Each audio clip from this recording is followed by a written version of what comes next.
ஸ்ரீ அன்னையே சரணம்.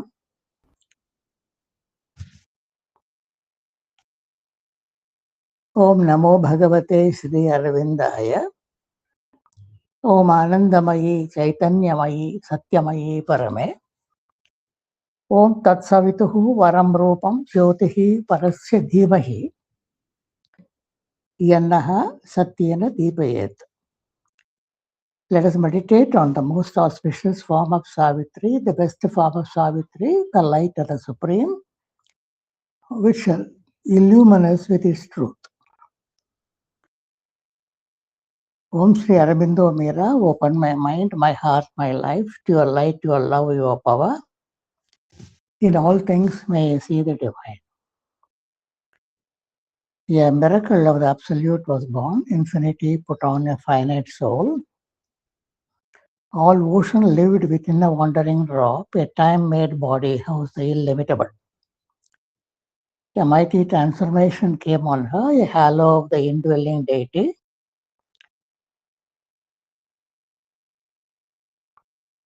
The immortal luster that lit her face and tinted its radiance in her body's house, overflowing, made the air a luminous sea. I salute you, O Mother, in gratitude intense. In my life, may you radiate your peerless presence. O Lord of mercy, make me worthy of thy grace. Supreme Lord, eternal truth, let us obey thee alone. Let us obey thee alone and act according to truth. இன்றைய பிரார்த்தனைக்கு ஆரம்பிப்பதற்கு ஒரு சிறிய தடங்கள் ஏற்பட்டது. அதை மங்கை அவர்களுடைய அளித்த ஒரு உபாயங்களால் அது எப்படியோ சரியாயிற்று. இந்த பிரார்த்தனை 18ஆம் தேதி ஏப்ரல் மாச பிரார்த்தனை. சாதாரணமாக அன்னையின் பிரார்த்தனைகளில் ஒரு பிரார்த்தனைக்கும் அதற்கு முன்னாள் பிரார்த்தனைக்கும் ஒரு இணைப்போ லிங்கோ இருக்காது. ஆனால் இங்கோ அப்படிப்பட்ட ஒரு இணைப்பு காணப்படுகிறது. இந்த பிரார்த்தனையில் முதல் வாக்கியத்திலேயே அன்னை என்ன கூறுகிறார்? Yesterday morning, the last veil was almost rent. The last stronghold of the blind, ignorant personality seemed to be on the point of yielding. Occult பாஷையாக அன்னை இங்கே எழுதியிருக்கிறார். இன்னும் வீல் என்ன திரையுது? அந்த திரை என்ன என்றால், திரைக்கு விளக்கம் மிகவும் பழைய பிரார்த்தனை. டிசம்பர் 5, 1912 கிடைக்கிறது. அங்கே அன்னை கூறினார், we should not put too much intensity and too much effort into our seeking for thee. The effort and intensity become a veil in front of thee. We must not desire to see thee, for that is still a mental agitation which obscures the eternal presence என்று கூறினார். ஆகியார் இது ஒரு மாயத்திரை. இந்த மாயத்திரை திடீரென்று விலகியது இப்படி என்றார். அதற்கு என்ன காரணம்? கடந்த ஏப்ரல் 17ஆம் தேதி பிரார்த்தனையில் அவர் என்ன சொன்னார்?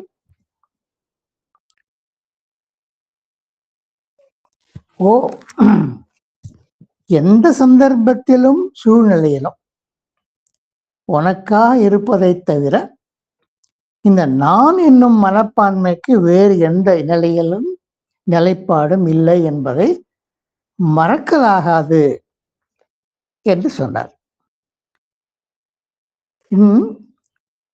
ஆரம்பத்தில் அந்த 17ஆம் தேதி ஆரம்பத்தில்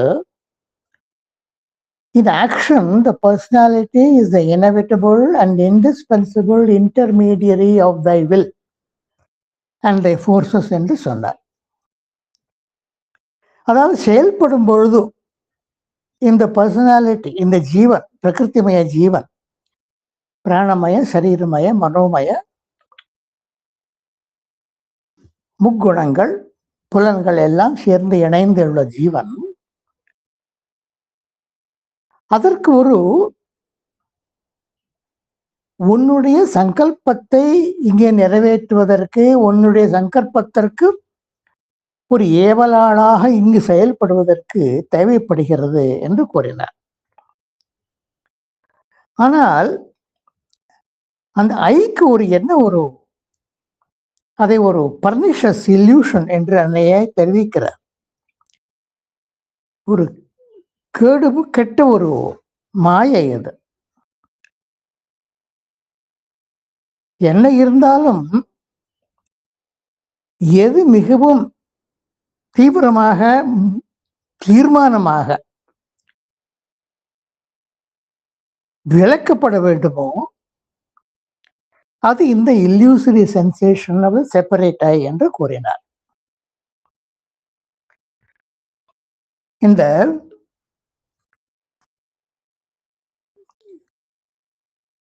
அப்படியாக இந்த ஒரு பிரார்த்தனைக்கும் வேறு எழுத்துக்களுக்கும் ஒரு சம்பந்தம் காணப்படுகின்றன.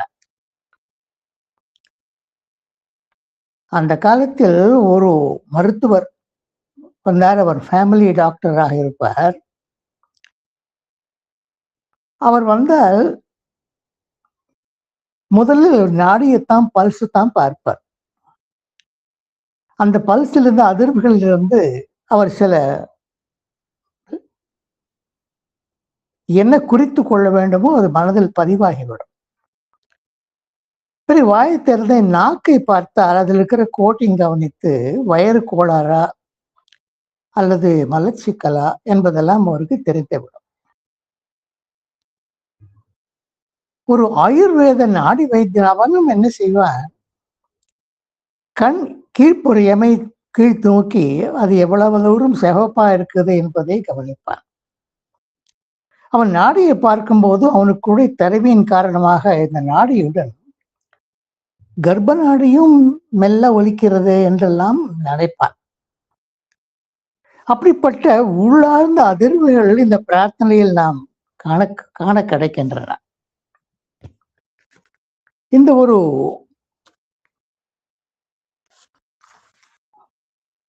அன்னை இதை மாயத்திரை என்று கூறியவர் இதை பற்றி ஒரு உலகத்தில் நாம் என்ன செய்ய வேண்டும், இறைவனுடைய சங்கல்பம் நிறைவேறுவதற்கு, உள் உணர்வு நிறைவேறுவதற்கு என்ன செய்ய வேண்டும் என்று 1912ஆம் வருஷம் அங்கே பிரான்சில் இருந்த ஒரு குழுவிடம் சந்தித்து பேசியது உண்டு. அவர் அப்பொழுது என்ன சொன்னார் என்றால், உலகத்தில் அடைய வேண்டிய முக்கிய லட்சியம் மேலும் மேலும் முன்னேறி கொண்டிருக்கும் அந்த விஸ்வ ஒத்திசைவு, யுனிவர்சல் ஹார்மனி. அந்த யுனிவர்சல் ஹார்மனி முன்னேறி கொண்டிருக்கிறது. அதை மேன்மேலும் முன்னேற வைக்க வேண்டும் என்று அங்கே கூறினார். அதற்காக என்ன செயல்? தெய்வ சாநித்தியம் ஒவ்வொருவருக்கும் உள்ளுள் இன்வெல்லிங்காக இருக்கிறது. அதை உணர வேண்டும், அதுடன் இணைய வேண்டும். பிறகு மனிதனில் உணர்வு பெறாத ஜீவநிலைகள் உள்ளன. அவை மேல் தளங்களில் உள்ளன. பூமி அதற்காக அடைக்கப்பட்டவையாக உள்ள நிலையில் இருக்கிறது. அந்த அடைப்பை நீக்கி விஸ்வசக்திகளுடன் ஊற்றுகளுடன் அதை தொடர்பு கொள்ள செய்வது வேண்டும். அதை பிற்பாடு அன்னை இதை பற்றி ஒரு புதன்கிழமை வகுப்பில் விளக்கிய போது இந்த பகுதியை அவர் சொன்னார். இதை நான் 1912 எழுதினேன். உங்களில் பலர் பிறந்திருக்கவில்லை. அடைய வேண்டிய பதிவான லட்சியம் மேன்மேலும் முன்னேறி செல்கிற உத்தி செய்வு என்றேன். அதுதான் அதிமனம், அரவிந்தர் கூறிய அதிமனம். அப்போது எனக்கு ஸ்ரீ அரவிந்தரை தெரியாது. அவர் இதுவரை எதையும் தனிப்பட்ட முறையில் இதை பற்றி பேசவில்லை. ஆனால் அவர் என்ன கூறினார் என்றால், இதுவரை பூமியில் வெளிப்படுத்தாத ஆழங்களுக்கு அல்லது அதாவது உயரங்களுக்கு ஆஸ்பிரேஷன் செல்ல வேண்டும். அந்த ஆஸ்பிரேஷன் அவ்வாறு மேல் சென்றால் அங்கு அத்துடன் ஒன்றி போனால் அது தற்கால மனப்பான்மைக்கு ஏற்ற முறையில் மீண்டும் உலகுக்கு உரைப்பதற்கு கிரேஸ் அருள் செய்யும். இதையெல்லாம் கேட்கும் பொழுது இன்னும் அந்த அக்கல்ட் மூட்டத்தில் தான் இருப்பது போல் நமக்கு தோன்றுகிறது. கடந்த ஒரு நமது லைஃப் டிவைன் கிளாஸில் அந்த புக் 2 சாப்டர் 10 பேரா 12 நாம் படித்த பொழுது நம்ம உள்குள் ஒரு சுவர் இருக்கிறது, வெளிப்புறம் ஒரு சுவர் இருக்கிறது. உள்புறம் உயர்ந்த நிலையில் இருக்கும் தூய்மையான தூய்மை நிறைந்த சப்ளிமினல் இருக்கிறது. அதனுடைய இம்பல்ஷன்ஸ் மேல் எழும்பொழுது அதை மனம் குறுக்கிட்டு கெடுக்கிறது. அவ்வாறு வெளி உலகிலிருந்து புற உலகின் சூழலைகள், புற உலகத்தின் மாந்தரின் பேச்சு, அவருடைய நடவடிக்கைகள், காஸ்மிக் ஏஜென்சி செய்யும் ஆற்றல் சக்திகள், அவையெல்லாம் உள்ளே போக முடியாமல் வெளிப்புறத்திலேயே சிறைப்பட்டு கிடக்கின்றன என்று கூறிய பிறகு, இதெல்லாம் இப்படித்தான் இருக்கும். பரிணாம வளர்ச்சியில் இப்படித்தான் இருப்பது சகஜம். மனத்தளர்ச்சி அடைய வேண்டாம் அதற்காக. ஏனென்றால் எல்லாமே எப்போது நிகழ வேண்டுமோ அப்போதுதான் நிகழும், அதற்கு முன் நிகழ்வதில்லை. அது ஒரு சத்தியம் என்று அங்கே கூறினார். இதே சத்தியத்தை தான் அரவிந்தர் தமது மதர் நூலில் முதல் சாப்டர் முதல் பக்கத்திலே தெரிவிக்கிறார். 2 powers that alone can affect the great difficult thing which is the aim of our endeavor. A fixed and unfailing aspiration that calls from below and a supreme grace from above that answers. But a supreme gaze will act only in the conditions of light and truth என்று கூறினார். இப்பொழுது இந்த பிரார்த்தனையில் அன்னை மேலும் தொடர்ந்து என்ன கூறுகிறார் என்றால், இந்த ஒரு பின்னணியில் the veil was almost rent. ஏனென்றால் போன பிரார்த்தனையில்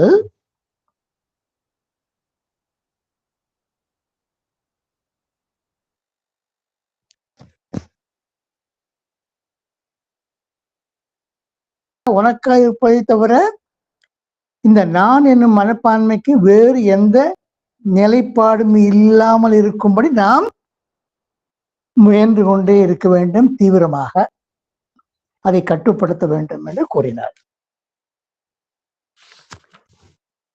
அந்த வழியில் இப்பொழுது இந்த பிரார்த்தனையில் for the first time I thought I had understood what true impersonal service. இப்படிப்பட்ட அதிபனத்தை பற்றி 1912 பேசினவர் இளம் வயதிலேயே இறைவனுடன்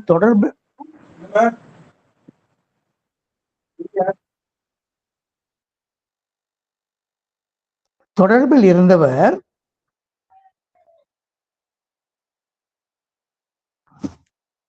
அப்பொழுது அவர் நினைத்தார், the obstacle separating me from the integral realization seemed very fragile.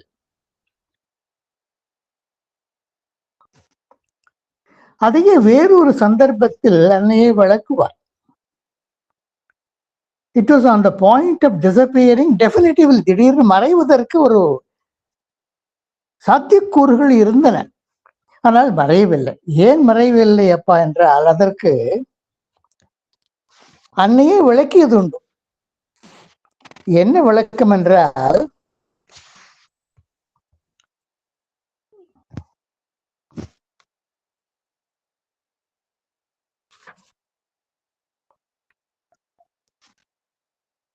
miracles do not last. நீண்ட காலம் இருக்க மாட்டாது, அது இருக்காது. Spiritually they have no use. ஆன்மீக ரீதியாக அவைகளுக்கு எந்த உபயோகமும் பிரயோஜனமும் கிடையாது. It is only a gradual change that is definite and leads us to a confirmed transmutation of nature. Transfiguration, transformation, transmutation எல்லாம் அப்பொழுதுதான் நிதானமாகவே நிகழும் என்றார். அதை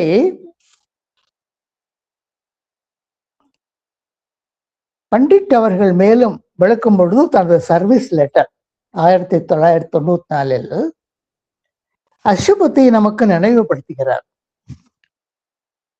அசுபதி in his drive for knowledge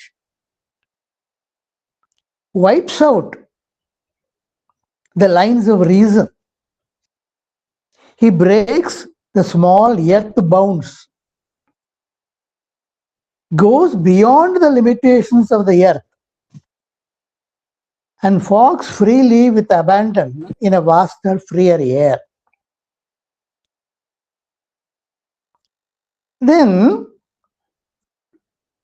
Sri Aurobindo has described how various powers, capacities that lie unused in man because they are hidden in the depths of the being come into Asupati's possession என்று கூறினார்.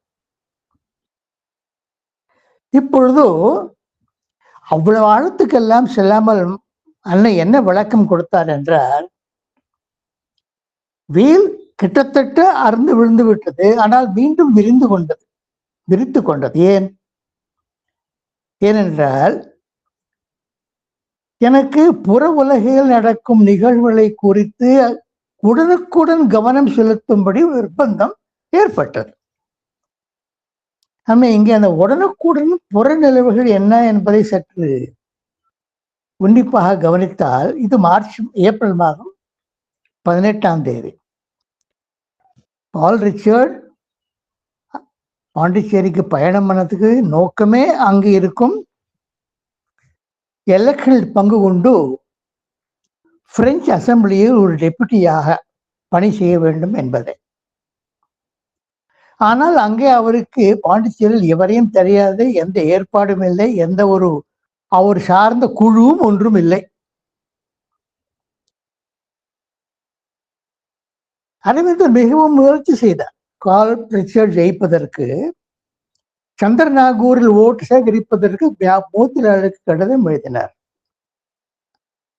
அந்த கடிதத்தில் Paul Richard வெற்றி பெற்றால் நான் கிட்டத்தட்ட French அசம்பிளியில் deputy ஆகிறதுக்கு சமம் என்றெல்லாம் அந்த அளவுக்கு உதவி செய்தார். ஆனால் அந்த நடைபெற்ற அந்த காலத்தில் இருந்த நிலவியில் எங்கெல்லாம் பால் ரிச்சர்ட்னு பெயர் இருந்ததோ அதற்கு பதிலாக ப்ளூயிசன் என்ற ஒரு லோக்கல் இதுவரைக்கும் இருந்தவர், போன எலெக்ஷனில் நின்றவர் என்று அவர் பெயரே வாசிக்கப்பட்டதால் ப்ளூயிசன் ஜெயிக்கப்பட்டார் என்று அறிவிக்கப்பட்டது. அந்த நிலைமையின் காரணமாக அன்னை அதை கவனிக்க பால் ரிச்சர்டுடன் சென்ற பொழுதோ இந்த வீல் மறுபடியும் திரை மூடிக்கொண்டது. and everything seems to be darker than ever. ஏனப்பா டார்க்கர் than எவரா இருக்க வேண்டும்? அதற்கு எம்பி பாண்டியன் ஒரு ஆச்சரியமான விளக்கத்தை கொடுக்கிறார்.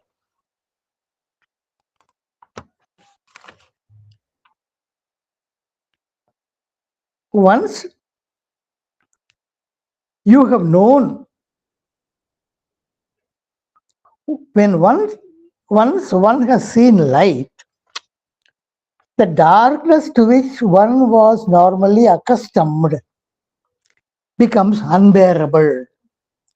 அது இன்னும் மேலும் இருட்படலம், மேலும் கருமை பூசப்படவில்லை, அதே கருட்படலம் தான் விரிந்தது. ஆனால் ஒளிக்கு பழக்கப்பட்ட அந்த மனோமயம், பிராணமயம், விழிகள் எல்லாம் the veil is almost rent என்ற நிலைமையில் அந்த இருள் இன்னும் அதிகமாக தென்பட்டது. அன்னை இங்கே வேண்டுகிறார், பிரபு எனக்காக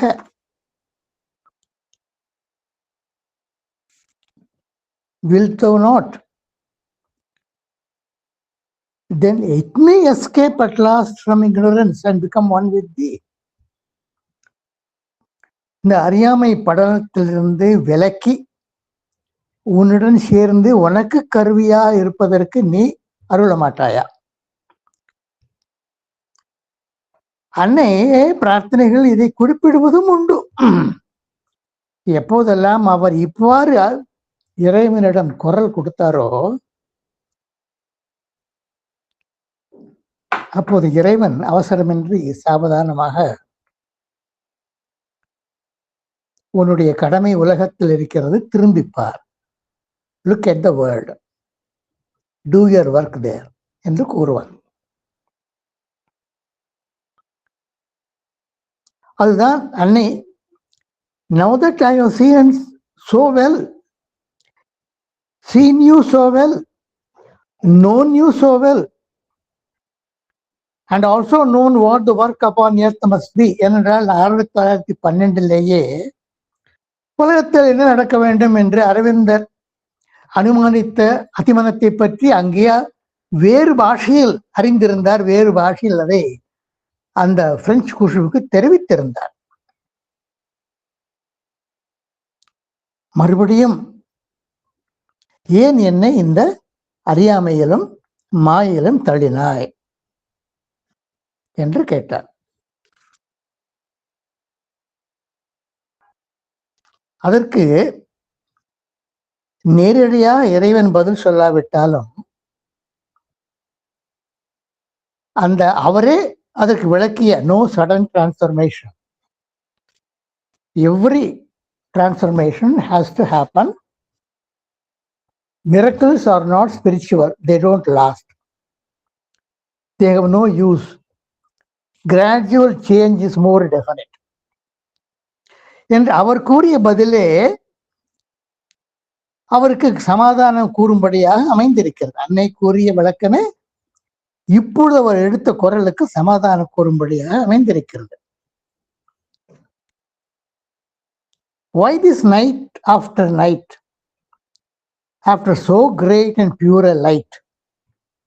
இந்த இரவு அந்த ஸ்பீக்கர் இந்த இரவு, அந்த ஒளிக்கு பிறகு வந்த இரவு மேலும் ஆழ்ந்த இரவாக இருக்கிறதே என்று அவர் குறிப்பிட்டார். என் மேல் பரிதாபம் கொண்டு டேக் பிட்டி ஆன் மீ ஓ பிரபு என்றும் கூறினார். இதைத்தான் சாவித்திரி வரிகள் ஆச்சரியமாக கூறும். 130ஆம் பக்கம் பார்த்தோமானால் 528வது வரி, a dim dreadful muteness fell on her. திடீரென்று ஒரு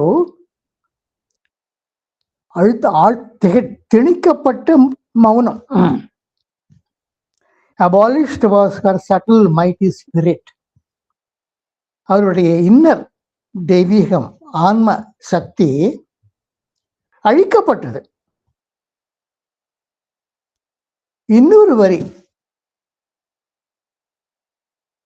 inscrutable work the cosmic agencies. inscrutable, அவர்கள் செய்வதை நம்மளால் புரிந்து கொள்ள முடியாது. எல்லாவற்றிற்கும் ஒரு காரணம் உண்டு.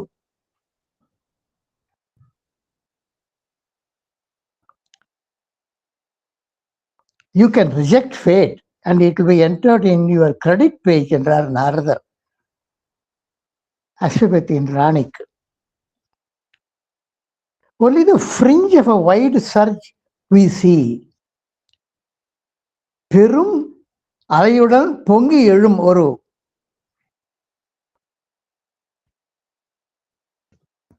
கடல், அந்த கடல் விளிம்புதான் நாம் பார்க்கிறோம். இது 160ஆம் பக்கம்.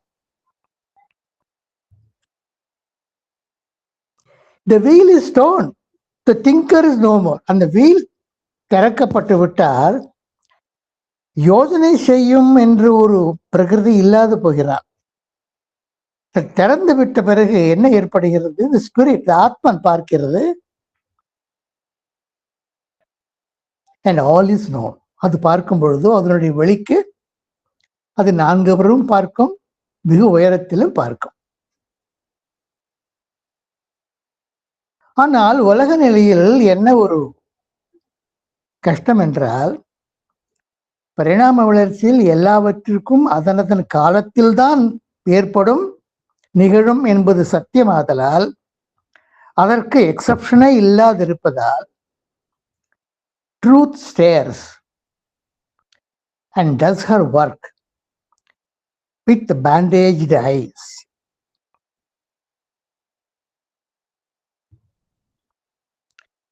A luminous stirring prompted brain and nerve and awoke in matter spirit's identity. இந்த காலம் வந்த பொழுதோ அந்த ஒரு மூளை பகுதியும் நரம்பு பகுதியும் இணைந்து ஷடப்பகுதியிலேயே அந்த ஆன்மன் தன்னுடைய ஒளியை நிலைநாட்டும், அதன் கொடியை ஏற்றி வைக்கும் என்று இந்த பிரார்த்தனை அன்னை முடிக்கிறார். முதலிலேயே கூறியது போல்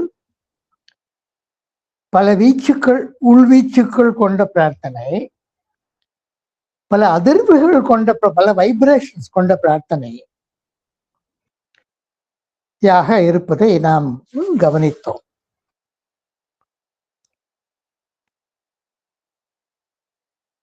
இந்த நமக்கு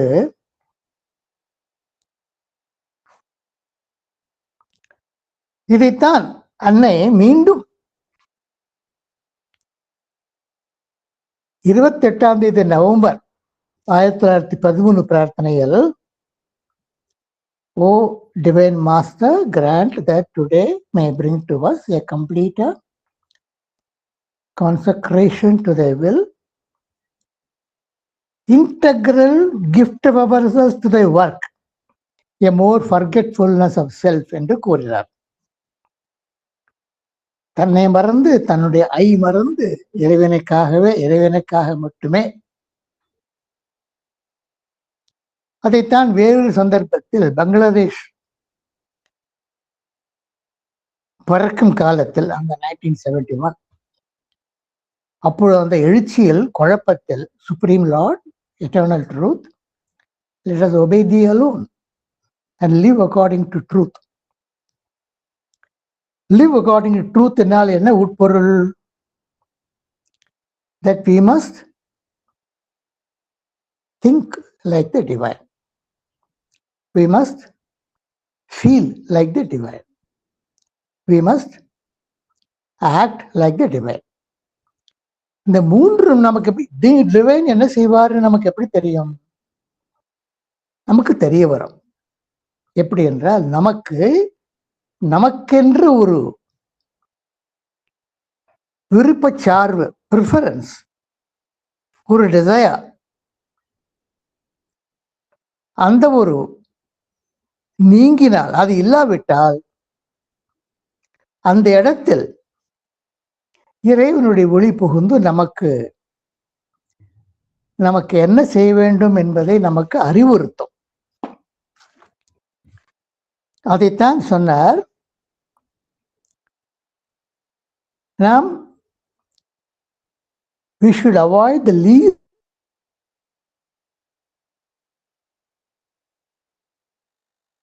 to the most complete peace, serenity and equality, that all is thou, thou art all.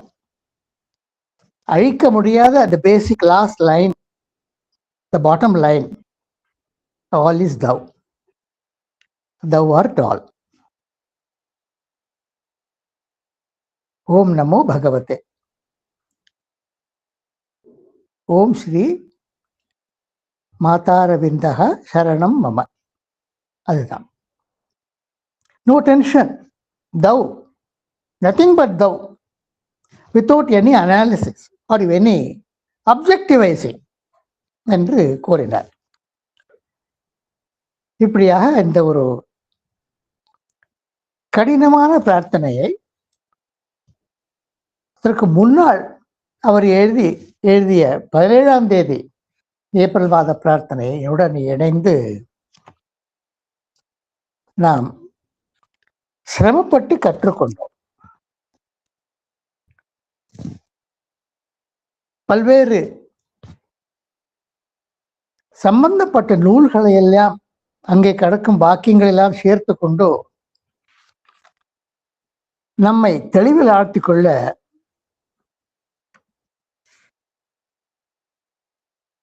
மிகவும் முயன்றோம்.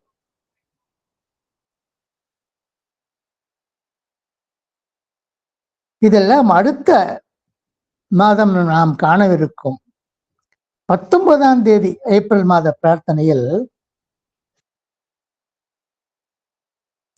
உன் நினைவாகவே இருந்து கடமைகளை ஆற்றுவதில் சுறுசுறுப்பும் புற நிகழ்வுகளுக்கும் நிலைமைகளுக்கும் ஈடு கொடுத்து செயல்படுவது, உன்னுடன் மனப்பூர்வமாக பிரிக்க முடியாதபடி இணைந்து தன்னை மறந்து பிறகு இழந்து போனவாறும் பரிபூர்ணமான பேருணர்வு கடந்த காலம், நிகழ்காலம், வருங்காலம் என்பதை ஏக காலத்தில் துல்லியமாக அறிந்து அந்த சர்வக்கியத்தை எல்லாமாகவும் எல்லாவற்றிலும் நீயே உளாய் என்னும் மெய்யறிவு என்றெல்லாம் குறிப்பிட தூண்டும் நிலைமையை அடைவதற்கும் என்றெல்லாம் கூறப்போகிறார். சிந்தனை தளத்தில் உன்னை பற்றிவாறு அங்கு வாழ்பவரின் நிலைமை இது. எந்த திக்கில் செல்ல வேண்டும் என்பதை மட்டுமே ஒருவாறு உணர்ந்தவனாக இருப்பதை தவிர அந்த பாதையில் உன்னை சந்திக்கக்கூடிய நிலைமையை பற்றியோ பிசகின்றி தீங்கின்றி செல்வதற்கு எதையெல்லாம் கவனத்தில் கொள்வது தகும் என்பதை பற்றியோ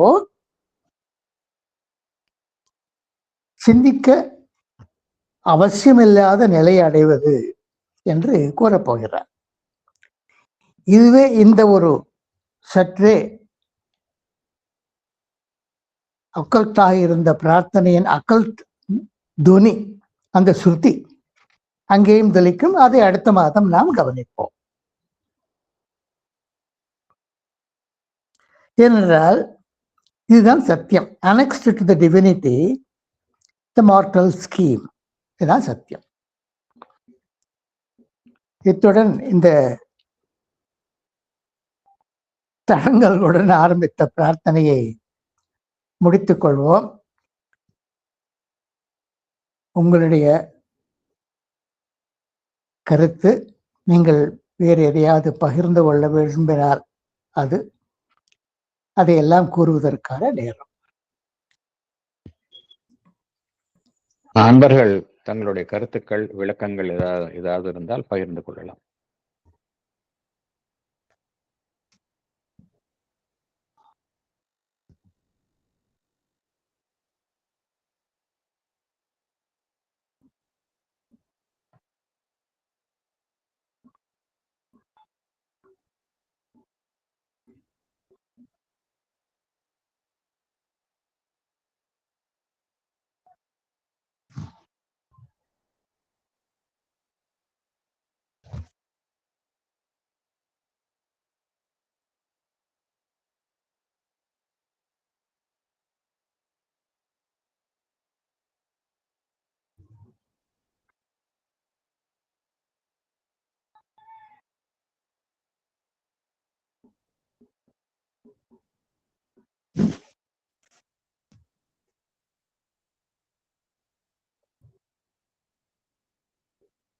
நண்பர்களுக்கு வேறு எதுவும் கருத்துக்கள் பகிர்ந்து கொள்ளவில்லை என்றால் நாம் இந்த உரையினுடைய முடிவு பகுதிக்கு செல்லலாம்.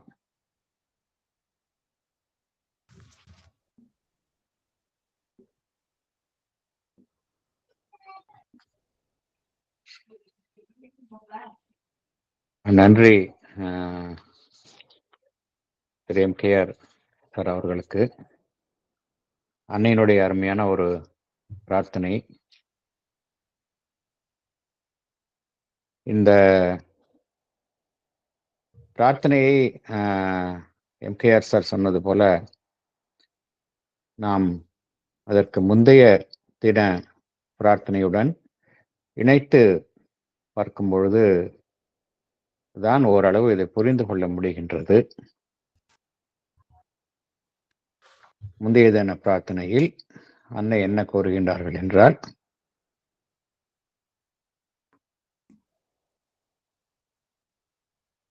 ஒரு தனி மனித சக்தி எந்த அளவுக்கு வலிமையாக இருக்கின்றதோ, எந்த அளவுக்கு தனித்துவம் மிக்கதாக இருக்கின்றதோ, அப்பொழுதுதான் அது அந்த பரம்பொருளினுடைய ஒரு சிறந்த கருவியாக இங்கு செயல்பட முடியும் என்கின்ற ஒரு உண்மையை கோருகின்றார்கள். அதே உண்மை அதை ஒட்டி வருகின்ற ஒரு இடர்பாடு, ஒரு தவறான போக்கையும் கோருகின்றார்கள். என்ன கோருகின்றார்கள் என்றால், இந்த எந்த அளவுக்கு அந்த வலிமையான தனித்துவம் நிறைவு பெறுகின்றதோ, ஒரு அமைப்பு தனித்துவத்தை அடைகின்றதோ, அந்த அளவிற்கு அது தன்னை எந்த ஆதிசக்தி, அந்த ஆதிசக்தியினுடைய வெளிப்பாடாக இருக்கின்றதோ அதிலிருந்து தன்னை முற்றிலுமாக திரை போட்டு விலக்கிக் கொள்கின்றது என்கின்ற ஒரு உண்மையையும் பகவான் ஸ்ரீ அன்னை கூறுகின்றார்கள். ஆகையினால் இத்தகைய இறைவனின் கருவியாக செயல்பட வேண்டிய சக்திகள் என்ன செய்கின்றன? அந்த சக்தியை தன்னுடைய சக்தி என்று தவறாக எண்ணுகின்றன என்று ஸ்ரீ அன்னை கூறுகின்றார்கள். நான் தான் செய்தேன், எனக்குத்தான் அந்த செயலினுடைய வெகுமதி கிடைக்க வேண்டும். இதெல்லாம் ஸ்ரீ அன்னை என்ன கூறுகின்றார்கள் என்றால், மிகவும் ஒரு தீய தன்மையுள்ள ஒரு பொய்மை என்று கூறுகின்றார்கள், மாயத்தோற்றம் என்று கூறுகின்றார்கள். இறுதியாக ஒரு உண்மையை கோருகின்றார்கள். என்னவென்றால், இந்த இந்த தனிப்பட்ட ஒரு அமைப்பு என்பது பரம்பொருளிலிருந்து வெளியில் இருக்கும் தனிப்பட்ட அமைப்பு என்பதற்கு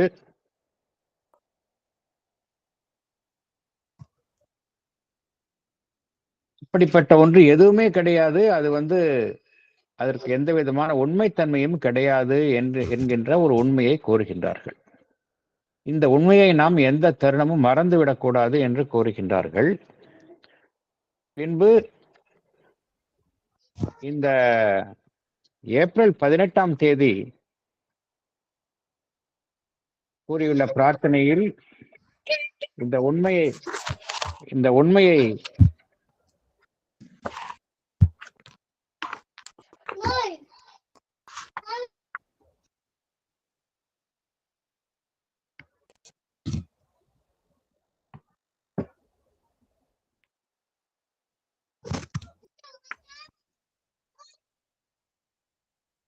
உண்மையை ஏப்ரல் 18ஆம் தேதி பிரார்த்தனை, இந்த உண்மையை அன்னை அறிந்து கொண்ட பிறகு என்ன கூறுகின்றார்கள் என்றால்,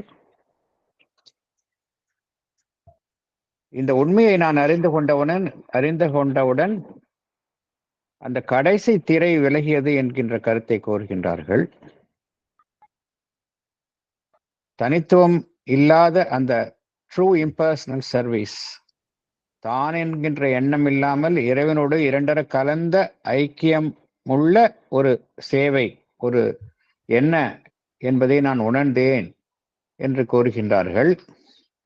என்னையும் அந்த பரம்பொருளையும் பிரித்த அந்த கடைசி திரை, கடைசி தடங்கள் விலகியது என்று கூறுகின்றார்கள். ஆனால் அதே சமயம் என்ன நடைபெறுகின்றது என்றால், சில வெளிப்புற காரணங்களுக்காக எம்கேஆர் சார் என்ன கூறினார்கள் என்றால், அப்பொழுது நிலவிய அந்த சூழ்நிலைகள், தனிப்பட்ட காரணங்கள், இதன் காரணமாக அன்னை வெளி உலகில் செயல்பட வேண்டிய நிர்பந்தம் ஏற்படுகின்றது. ஆகையினால் அவர்கள் அந்த புற உணர்வு நிலைக்கு திரும்ப வேண்டிய கட்டாயத்திற்கு உள்ளாகின்றார்கள். முதலில் அந்த இரண்டர கலந்தவுடன் அவர்களுக்கு அந்த இறை ஒளி, அந்த ஒளி அதனுடைய தரிசனம் கிட்டுகின்றது. பிறகு அந்த புற உணர்வு நிலைக்கு திரும்பியவுடன் அவர்கள் பழைய நிலைக்கே திரும்புகின்றார்கள். ஆனால் பழைய நிலையில் இருந்த இருளை விட அதனுடைய இருளினுடைய அந்த தீவிரம் தற்பொழுது அவர்களுக்கு மேலும் தீவிரமாக காணப்படுகின்றது. ஐயா அவர்கள் கூறின மாதிரி ஸ்ரீ எம்பி பண்டிட் இதற்கான அழகான விளக்கத்தை அவர்கள் விளக்கினார்கள். அதாவது, நாம் அந்த இறை ஒளியை தரிசித்த பிறகு நாம் மீண்டும் பழைய நிலைக்கு திரும்பும் பொழுது அந்த மீண்டும் பழைய நிலை என்பது மிகவும் தீவிர இருளுடன் நமக்கு காணப்படுகின்றது என்கின்ற கருத்தை ஐயா எம்கேஆர் சார் கூறினார்கள்.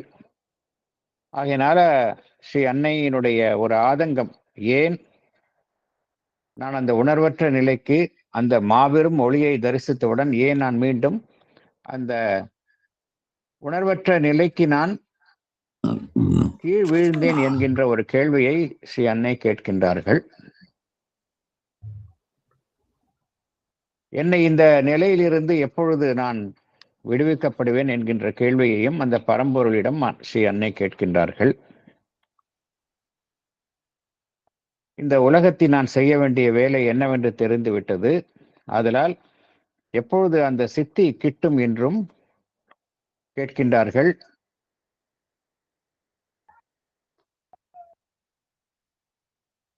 தன் மீது பரிதாபப்படும்படி பரம்பொருளிடம் வேண்டுகின்றார்கள். ஆனால் இந்த கேள்விகளுக்கெல்லாமே பின்வரும் பிரார்த்தனைகளில் ஸ்ரீ அன்னைக்கு அந்த எல்லாம் வல்ல பரம்பொருளிடமிருந்து பதிலும் கிடைக்கின்றது. அந்த கருத்தையும் ஸ்ரீ எம்கேஆர் சார் கூறினார்கள். இந்த together. We will come. Look, I found a spider. Look, let's touch the spider. Come, let's touch the spider. இதற்கு ஒரு சிறிய ஒரு ஆஹ், இந்த பிரார்த்தனை ஒட்டிய இன்னொரு பிரார்த்தனையும் நாம் பார்க்க போகின்றோம். ஐயா அவர்கள் மே 12ஆம் தேதி 1914 அந்த தேதியிட்ட பிரார்த்தனையை நாம் பார்த்தாலும் இதற்கான விடை கிடைக்கும். இந்த நிலைமையிலேயே அன்னை இருக்கின்றார்களா, அல்லது அன்னையினுடைய இந்த இரங்கலுக்கு அந்த பரம்பொருள் சரியான ஒரு பதிலை அளித்ததா என்பதற்கான ஒரு விளக்கமும் நமக்கு கிடைக்கின்றது. மே 12 1914ஆம் ஆண்டு அந்த குறிப்பில் அவர்கள் அங்கும் அதான் கூறுகின்றார்கள். என்னுடைய தொடர்ச்சியான அனுபவங்களினால் மேலும் மேலும் ஆழங்களுக்கு சென்று அந்த பரம்பொருளினுடைய உணர்வு நிலையுடன் இரண்டர கலக்கின்றேன். என்னுடைய உணர்வு நிலையும் அந்த பரம்பொருளுடைய உணர்வு நிலையும் இரண்டர கலக்கும் நிறைய எட்டுகின்றேன் என்றெல்லாம் உணர்கின்றார்கள். அதே சமயம் என்ன நடைபெறுகின்றது என்றால், அந்த பரம்பொருளினுடைய சித்தம், பரம்பொருளினுடைய சங்கல்பம் எவ்வாறு செயல்படுகின்றது என்றால், ஸ்ரீ அன்னையினுடைய அந்த உணர்வு நிலையை அந்த நிலையில் இருந்து வெளியில் தள்ளுகின்றது. எதற்காக என்றால், இந்த உலகத்தில் ஸ்ரீ அன்னை செய்ய வேண்டிய வேலைக்காக அந்த பரம்பொருளினுடைய சங்கல்பம் ஸ்ரீ அன்னையினுடைய உணர்வு நிலையை அந்த இரண்டர கலந்த உணர்வு நிலையிலிருந்து அந்த புற உணர்வு நிலைக்கு பிடித்து தள்ளுகின்றது. அப்பொழுது ஸ்ரீ அன்னைக்கு அந்த இறைவனுடைய ஆணை அவர்களுக்கு கேட்கின்றது. என்னவென்றால், என்னுடைய கருவியாக எந்த காரணத்திற்காக நீ செயல்பட வேண்டுமோ அந்த செயலை செய்வதற்கான என்னுடைய கருவியாக நீ செயல்பட வேண்டும் என்கின்ற ஒரு குரல் கேட்கின்றது. இதை ஸ்ரீ அன்னை ரொம்ப மிகவும் அழகாக கூறுகின்றார்கள். இந்த துறவிலேயே மிகப்பெரிய துறவு, கடைசி துறவு என்கின்றார்கள். துறவு என்றால் புற உலகில் இருந்து விலக்கி இறைவனோடு ஐக்கியப்படுத்திக் கொள்ளுதல், அதுதான் துறவு என்று நாம் அறிந்து வைத்துள்ளோம். அதான் பாரம்பரிய யோக முறையில் கூறப்படும் துறவாக நாம் கருதுகின்றோம். ஆனால் இங்க பூரண யோகத்தில் எது உண்மையிலேயே துறவு என்றால், அந்த இறைவனோடு இரண்டர கலந்த ஐக்கியம் கிடைத்தாலும் கூட அதை துறந்துவிட்டு நம்மை புற உலகுடன் நம்மை இணைத்து கொண்டு அந்த இறை உணர்வு நிலை அனைவருக்கும் பரவும்படி இறைவனுடைய கருவியாக இங்கு செயல்படுவது. ஆகையினால் ஸ்ரீ அன்னை என்ன கூறுகின்றார்கள், இதுதான் உண்மையிலேயே ஒரு கடைசி துறவு என்று கருத வேண்டாமா என்று ஒரு கேள்வியை கேட்கின்றார்கள்.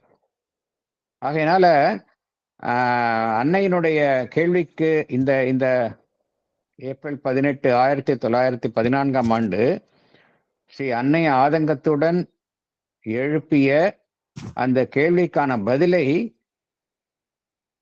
நாம் வெவ்வேறு பிரார்த்தனைகளில், பின்வரும் பிரார்த்தனைகளில் காண்கின்றோம். மே 12 1914 எம்கேஆர் சார் சொன்ன மாதிரி மற்ற நாள் குறிப்பிட்ட பிரார்த்தனைகளும் இதற்கான பதிலை காண்கின்றோம். இதே ஒரு ஆதங்கப்பட்ட நிலையில், துயரற்ற நிலையில் அன்னை இருந்து விடவில்லை. 18ஆம் தேதி பிரார்த்தனை அத்துடன் முடிந்தாலும் அந்த நிலையிலிருந்து அவர்களுக்கு தெளிவு கிடைக்கின்றது என்பதை ஐயா எம்கேஆர் சாரும் கூறினார்கள். அதை நாமும் அறிந்து கொள்கின்றோம். இத்தகைய ஒரு அருமையான ஒரு உரையை நமக்கு வழங்கியுள்ள எம்கேஆர் சார் அவர்களுக்கு நமது சொசைட்டியின் சார்பில் நன்றியை தெரிவித்துக் கொள்கின்றோம். இங்கு கலந்து கொண்ட அனைத்து அன்னை அன்பர்களுக்கும் நன்றி. இந்த நிகழ்ச்சி இப்பொழுது பிரார்த்தனை இசையுடன் முடிவுக்கு வரும். தேங்க்யூ.